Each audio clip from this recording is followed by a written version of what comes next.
볼게요. 이재명 대통령께서 부동산 세제와 관련돼서 이런 말씀을 하셨다라고 합니다. 영상 보고 오도록 하겠습니다.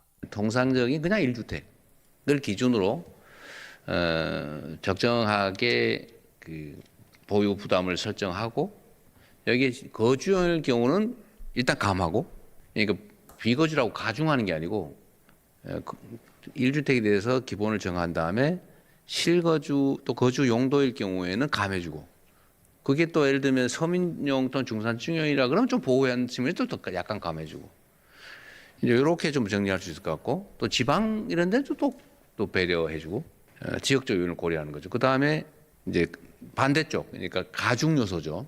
감면 요소, 이제 가중 요소는 엄청 비싸다, 뭐 호화주택으로 분류되는 뭐 그런 거다, 아니면 다주택이다, 아예 그냥 진짜 명백한 투기용이다, 뭐 이런 경우도 가중 요소들인데 그것들을 좀 더하고 이렇게 해서 좀 단계적으로 차등을 두는 걸 지금 고민을 하고 있긴 합니다. 근데 그게 어느 정도가 적정할지는 사실 여러분들 의견을 좀 오늘 듣고 싶었는데, 간단하게 이야기하면 바로 이겁니다. 야, 원래 정부에서 1주택은 구분 안 하려고 그랬었거든. 근데 1주택 중에서도 비싼 거는 내가 세금 더 거둘 거야. 그리고 비주택, 한 주택인데 주거하는 사람과 주거하지 않는 사람 내가 구분할 거다. 그럼에도 불구하고 내가 세금은 이거 깎아줄 거야.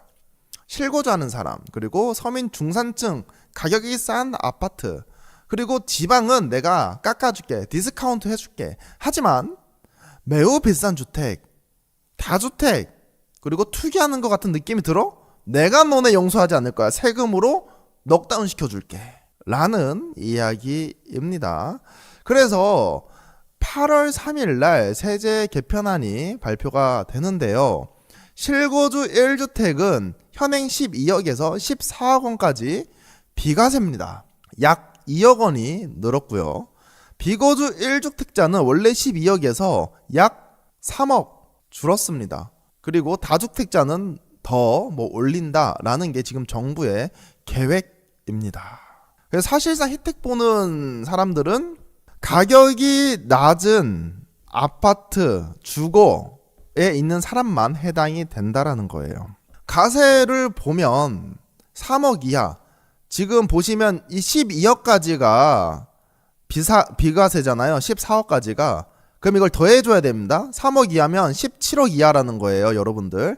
17억 이하는 세율이 5%, 그리고 7%, 이거는 동일합니다. 하지만 6억 초가 12억 이하면 얼마예요? 14억 하면 약 한 20억 정도 됩니다.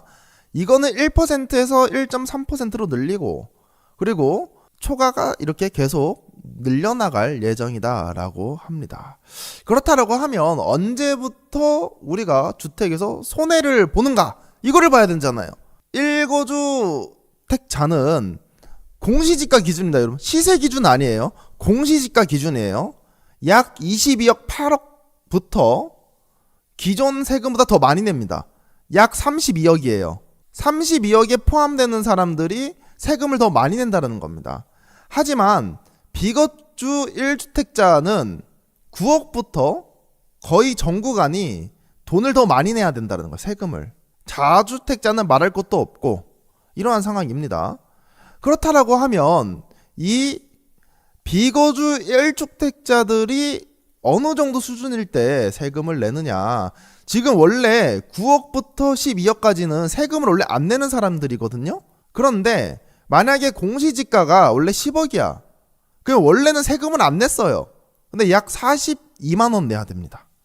그리고 12억 원이잖아요. 세금을 안 냈어 원래. 근데 약 126만 원의 세금을 내야 된다는 거죠. 그래서 비거주 1주택자들의 많은 사람들이 지금 세금을 내야 되는 그런 상황입니다. 보시면 어떤 구가 해당 사항이냐.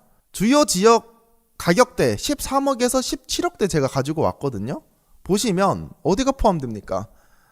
주로 형성된 가격을 보는 겁니다. 최고 아파트 가격을 보는 것이 아니라 동대문구, 성동구, 광진구, 송파구, 서대문구, 마포구, 강서구, 양천구, 영등포구, 동작구, 대략 이런 데의 아파트가 약 13억에서 17억대예요. 그럼 여기 비과세에 있는 분들 같은 경우에 비거주하는 분들은 다 여기 세금 내야 된다라는 거예요. 여기 포함되어 있는 사람이.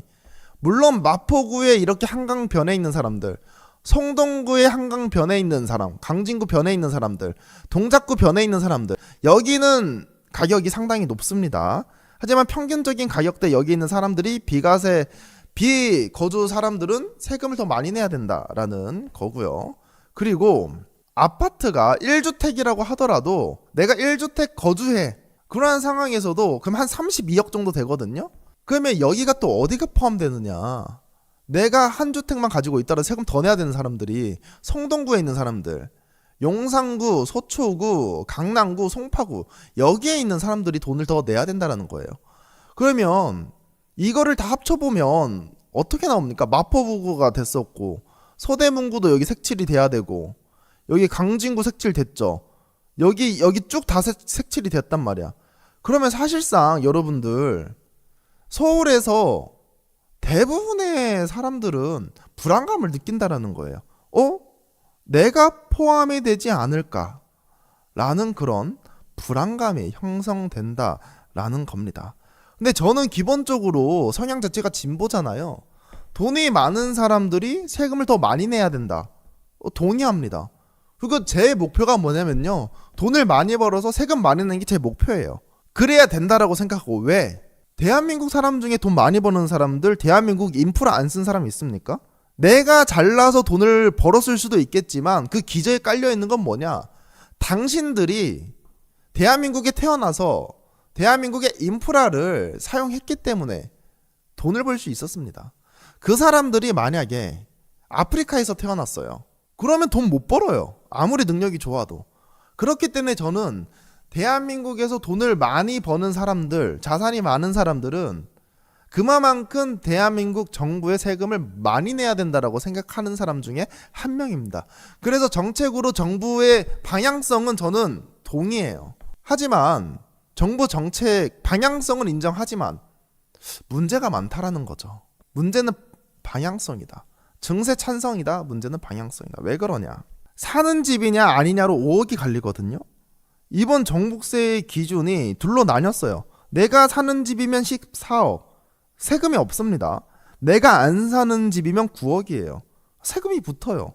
아니, 같은 집인데 거기 사느냐 안 사느냐 이걸로 5억이 차이가 납니다.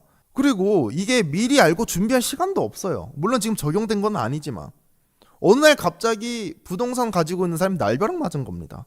그러한 문제가 있었다라고 저는 생각이 들고요. 그리고 오히려 깎아준다라는 제도에서 오히려 더 걷는 경우도 생기게 된다는 겁니다.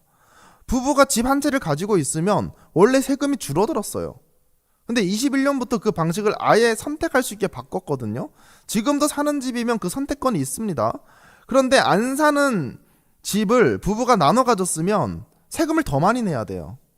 그러면 원래 부부 공동 명의로 되어 있는 사람들은 세금을 더 내야 되는 거예요. 원래 그렇게 해가지고 1주택 가지라고 했었는데 이건 과거의 그 세법 기준과 지금의 세법 기준이 다르다라는 거죠.